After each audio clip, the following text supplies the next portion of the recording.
Jadi CCM-nya Taiwan itu di belakangnya Amerika yang diprovok. Taiwan itu bukan China. Karena Taiwan itu punya esprit de corps, semangat kebangsaannya tinggi sekali. Karena GDP dia adalah 38.000. Cina Tinggi cuma banget. 15.000 per kapitanya. Jadi mereka dari dulu memang derajatnya lebih tinggi. Dan mereka tidak menyebut diri mereka Chinese, tetapi Taiwanese. Gitu ya. Jadi saya bisa bayangkan nih, perang setelah nanti dari Taiwan dan area kita, Amerika akan terkaget-kaget dampak dari tadi konektivitas itu ternyata akan berdampak positif untuk Iran. Maka kemudian akan perang lagi. Terus aja nggak selesai-selesai. Makanya Indonesia harus muncul deh. Mas Wawi, saya percaya deh Indonesia terus muncul, bikin gebrakan. Kalau dulu Bung Karno mampu bikin gebrakan itu, kenapa sih sekarang kita enggak? Contoh aja gebrakannya apa? Negara-negara yang perang, ya itu butuh waktu 30 tahun, 40 tahun untuk recover. Look at Syria, ya look at Irak, ya look at Afghanistan. Di Irak aja katanya Baghdad masih banyak pengemis-pengemis. Dan kita lihat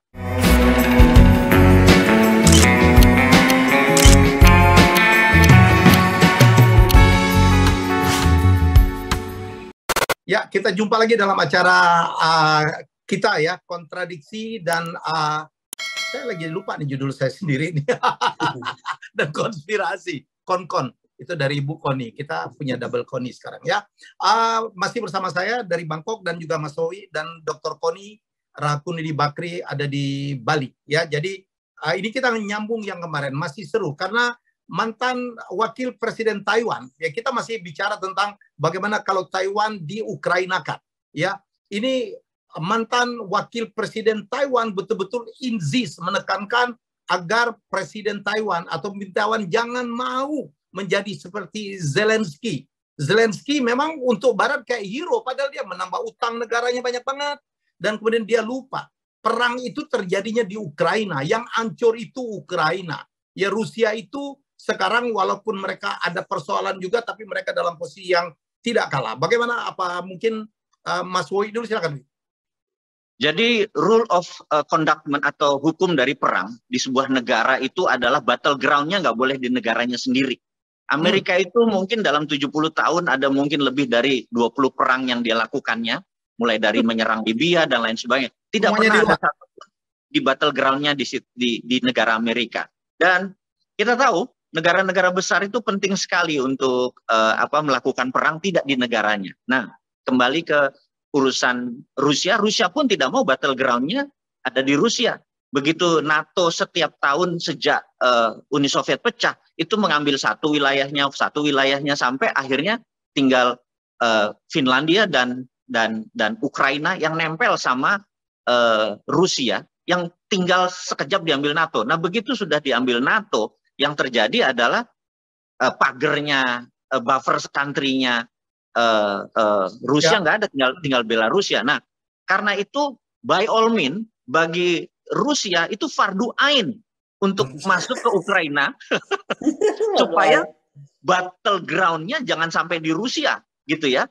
Nah, ini juga sama. Jadi CCM-nya Taiwan itu di belakangnya Amerika yang diprovok. Taiwan itu bukan China, karena Taiwan itu punya esprit de corps, semangat kebangsaannya tinggi sekali karena GDP dia adalah 38.000.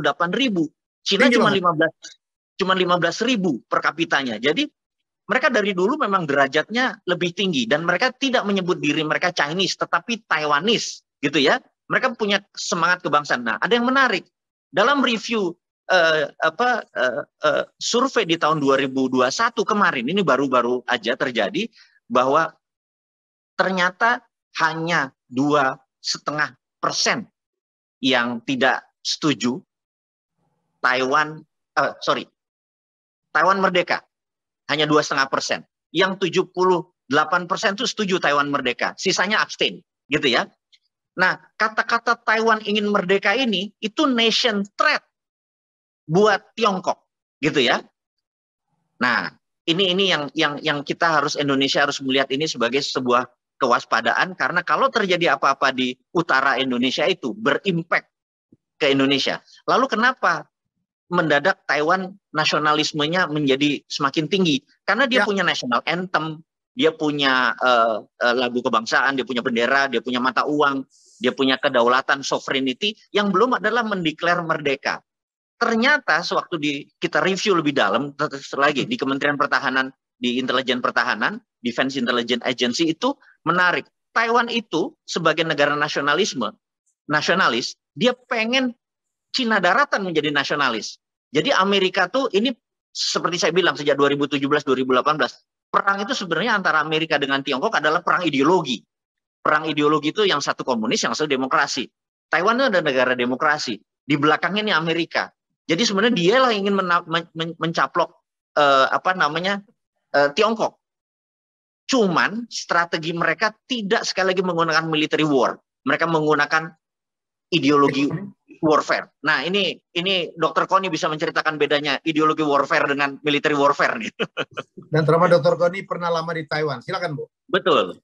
Kalau saya cuma lihatnya beginilah, kalau lihat berita 3 hari yang lalu ya, koran-koran Amerika itu rame karena seorang jenderal, Jack Kane, itu bilang bahwa Amerika itu telah sukses. Ternyata meluluhlantakkan Ukraina itu hanya perlu 66 billion US dollar. Bayangkan, itu jenderal aktif loh. Dia memberi pernyataan bahwa Amerika is very cheap untuk bikin kacau Ukraina. Nah, ini menjadi pelajaran buat kita bahwa kenapa tadi isu kita yang lalu ya tentang Ukraina itu Taiwan itu tidak boleh diukrainisasi karena akan sangat murah buat Amerika Serikat. Saya melihat memang two China policy, one China policy ini terus dipelihara oleh Amerika. Nah, padahal kan itu yang tadi saya mengajak, coba kita tuh negara kawasan yang betul-betul harus yakin kita harus betul yakin tidak akan ada perang di sini. Karena kalau ada perang itu mengerikan sekali. Kenapa? Saya cuma mengingatkan Indonesia itu menguasai silence of communication yang sangat hebat, ya kan? Silence of trade. Dan saya itu kalau dari hubungan internasional, saya itu alirannya tuh realis sejati. Seorang realis sejati itu cuma lihat perang itu 3 hal aja. Satu karena trade, perdagangan, atau jalur perdagangan, dan kita kaya karena kita punya Alki 1, 2, 3, dan seterusnya. Kemudian ke resource, sumber daya, kita juga super kaya sumber daya. Dan ketiga agama, kita punya banyak agama. Nah, jadi Indonesia itu kalau mau dirusianisasi itu gampang sekali. Dan itu kenapa kita sebenarnya harus betul-betul sadar akan hal ini. Terlihat dari bagaimana murahnya perang itu didorong oleh Amerika Serikat di Taiwan, di Ukraina kita nggak boleh. Nah, sekarang yang saya khawatir, kenapa tadi saya sebut soal slog, kenapa saya sebut soal slave of trade? Karena gini, perang itu akan mempengaruhi pengangkutan barang di laut, ya kan, di perairan. Kemudian dia akan banyak berdampak kepada pelabuhan. Kemudian jalur pengiriman ke dan menuju dan dari wilayah zona perang itu menjadi kritis bagi perdagangan. Kemudian gangguan titik akses perdagangan. Kemudian bagaimana peningkatan biaya kapal. Kargo itu akan meningkat, mau kapal kargo laut kah, kargo udara kah gitu kan.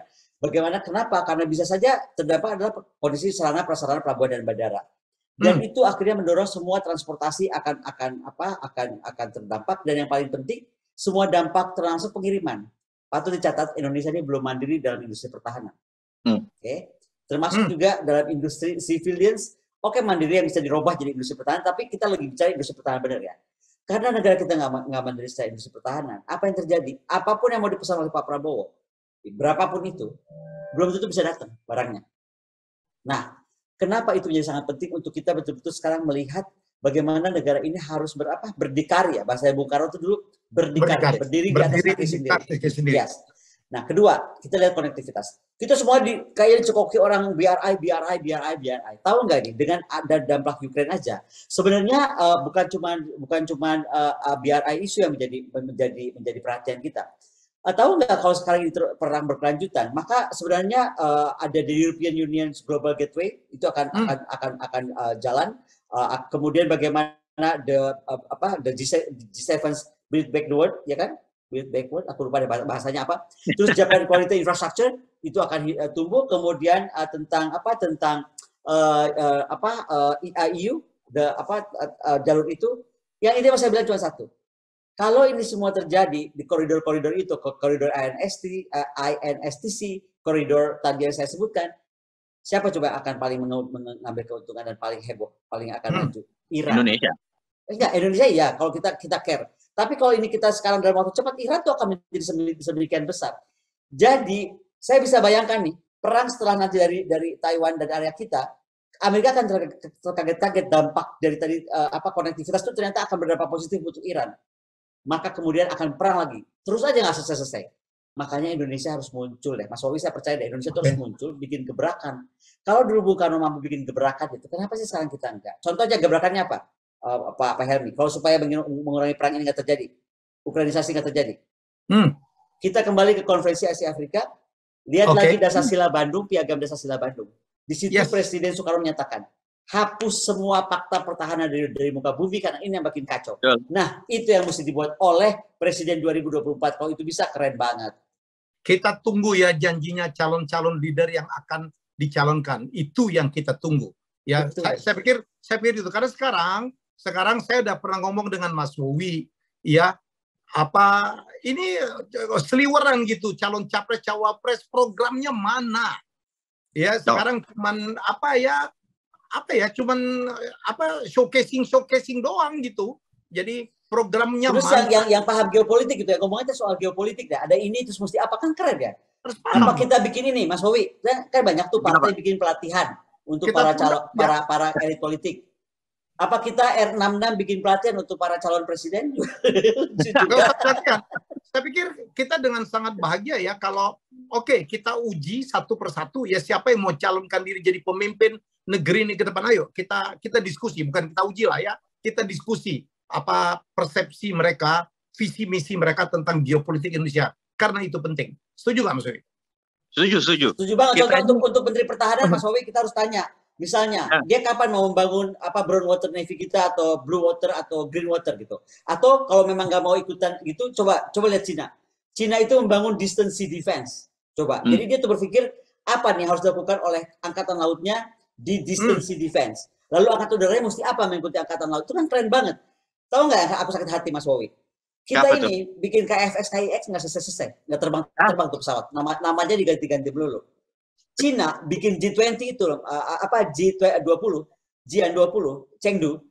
Tahu nggak Pak Helmi? Itu 19 tahun. Dan dia itu sekarang sudah masuk ke dalam generasi stealth yang hanya boleh bisa terbang tuh F-35, F-22. Sekarang Chengdu. Kan canggih banget. Gitu. Wow. 19 tahunnya sama, kenapa mereka sampai ke sana kita nggak sampai-sampai? Padahal kita duluan ya, industri pesawat terbang kita dulu IPTN ya. Betul. Itu. Cuman itulah Indonesia. Kita kadang-kadang ngatain produk kita sendiri. Dulu ingat banget saya, Pak Habibie dengan IPTN-nya itu keren. Malah dikatain. Tahu nggak kenapa? Ngapung-ngapung. Iya. Tapi kenapa semuanya dibikin Bung Karno nggak sukses? Sekarang maksudnya nggak dilihat orang. Karena apa? Padahal PT DI, PT LEN, PT semua itu, Bung Karno tuh punya visinya jauh ke depan. Ya. Jangan salah. Karena kita punya nuklir malah. Iya, nuklir itu yang langsung diatur langsung oleh Amerika, diatur oleh Bung Karno untuk kerjasama dengan Amerika dan Rusia. Tapi tahu nggak? Aku perhatiin apa? Kalau aku baca dokumen Cina, PLA misalnya, kenapa dia bisa bangun masif? Dia itu cuma satu, mencegah kontingensi atau memikirkan kontingensi jika Taiwan dimainkan. Indonesia ini pernah mikir nggak? Kalau Papua atau Maluku dimainkan, kontingensi kita apa? Kita mesti bangun apa gitu? Dengan Aceh dimainkan nggak ada. Aceh dimainkan nggak apa? ada. C4 ASR kita tuh mau apa gitu? Itu menjadi penting loh untuk kita pikirkan. Back to topic, karena kita lagi membahas Taiwan. Mantan wakil presiden Taiwan yaitu Annelies Julian, dia mengatakan bahwa amit-amit jangan sampai Taiwan diukrainakan. Jadi dia berharap pemimpin Taiwan sekarang jangan seperti menjadi Zelensky yang dikeplokin ya seperti jadi pahlawan, padahal dia adalah, orang bilang dia, ada yang mengatakan dia sebenarnya boneka ya, dan dia membuat negaranya itu sekarang hancur. Sekarang Ukraina hancur. Apalagi sekarang terjadi serangan frontal ke Kiev dan beberapa kota. Dan itu hancur, dan menurut kata-kata Anet, negara-negara yang perang ya itu butuh waktu 30 tahun 40 tahun untuk recover. Look at Syria, ya look at Irak, ya look at Afghanistan. Irak aja katanya Baghdad masih banyak pengemis-pengemis, dan kita lihat ya di jalanan, dan kita lihat di Ukraina itu 40 juta penduduk, 10 juta itu udah jadi refugees. Udah pergi. Kotanya hancur, dan untuk membangun lagi butuh 30 tahun 40 tahun, dan utangnya banyak. Bagaimana lagi dia nggak usah bangga-bangga deh. Rusia ini adalah kekuatan besar. Ya, kekuatan besar. Saya pikir Ukraina harus story. Makanya kita berharap betul, kenapa nggak berunding sih? Kalau nggak salah Putin ya, Bu Koni udah pernah menawarkan, berunding deh kita. Kalau nggak, ini yang berdampak bukan dua negara itu doang, dunia. Indonesia, Pak Jokowi mengatakan tahun depan mungkin kita akan mengalami krisis. Itu gara-gara ulah Amerika, saya pikir nggak usah diikutin deh tariannya. Memang negara ini mencari perang karena untuk jual senjata. Itu orang sudah tahu. Setelah Ukraina, dia akan masuk Taiwan. Wow, kalau terjadi musuhnya raksasa juga nih. China, kita tahulah kekuatannya kayak apa ya. Ekonominya dan industri defense-nya udah juga luar biasa. Itu yang saya pikir harus kita juga, Bu Kony, saya hargain. Kita juga harus memikirkan apa Indonesia, bagaimana take position-nya. Mas Wowi dengan ide-ide kontroversialnya, tapi kita tetap harus menyatakan bahwa bagaimana ini segera kita akhiri. Saya pikir begitu. Kita jangan bahas Rusia, kemudian Ukraina, atau Taiwan, tapi apa pembelajaran buat Indonesia? Betul. Buat aku yang paling penting sekarang menghindari kita di Rusianisasi, kita sudah harus berpikir tentang membangun angkatan perang, bukan lagi tentara nasional. Robah lagi namanya angkatan perang. Kita jadi bisa tahu kekuatan tempur presisi apa yang kita harus bangun. Tanker seperti apa, bomber segimana banyak, stealth jet seperti apa, transportasi, heli serbu, kemudian AWACS. Kalau ini semua kita bisa breakdown, ya, kemudian kita bikin industri itu bagaimanapun bekerja sama atau berjungkir balik untuk bisa, maka industri itu akan hidup. Hari ini, kenapa industri kita nggak hidup-hidup pertahanan? Karena ancamannya nggak jelas. Ancamannya nggak jelas. Setuju saya. Ya kan? Setuju kan? Jadi sekali lagi kita bahas ini harus pembelajaran buat Indonesia apa dan menjaga Indonesia tidak dirusianisasi. Ancamannya sih sudah ada, kita barangkali tidak sadar ya, bukan. Nggak pernah dinyatakan. Iya. Ya. Oke, jadi saya pikir itu ya. Jadi kita berharap bahwa inilah acara kita ya. Acara kita memang membahas, ada kontradiksinya, ada kontroversinya ya, dan ada konspirasi mungkin. Jadi silakan Anda komen, usul, saran, Anda punya pendapat berbeda, please do. Jadi inilah gunanya kita. Ini adalah pendidikan geopolitik untuk kita semua. Dan saya beruntung punya partner-partner Dr. Kony Rakundi Bakri dan juga Bosman ya, Bosman Mas Wowi. Oke, mungkin waktu kita udah habis. Silakan ya, please subscribe, comment, like, ya share. Silakan. Next time kita moga-moga bisa di studio ya, karena kita semua mau terbang ke sana kemari nih. Waduh, masih terus-terusan. Sip. Oke, silakan. Mau topik apa lagi yang kita mau bahas, kita akan bahas, kita akan pertimbangkan. Sudah banyak yang masuk ya, ada yang kepengen ngebahas sekarang, ada masalah G20, apakah nanti akan berhasil atau tidak. Big question, karena sekarang Rusia dengan Ukraina fight-nya, saya pikir udah berhadapan ya Bu Kony ya? Ya itulah, kita mungkin next time bisa menarik nih bahas ini ya. Karena dampaknya akan sangat kepada G20 Summit kita yang tinggal berapa lama lagi? Sebulan? Ya kan? Sebulan lagi ya, November. Yes. Ya, kita berhasil, tapi kita nggak tahu karena situasi berganti-ganti terus. Ya, kita jumpa lagi dalam acara kami minggu depan, masih bersama saya, Dr. Kony dan juga Mas Wowi Mardigu Prasantyo. Ya, bye-bye. Oke, bye.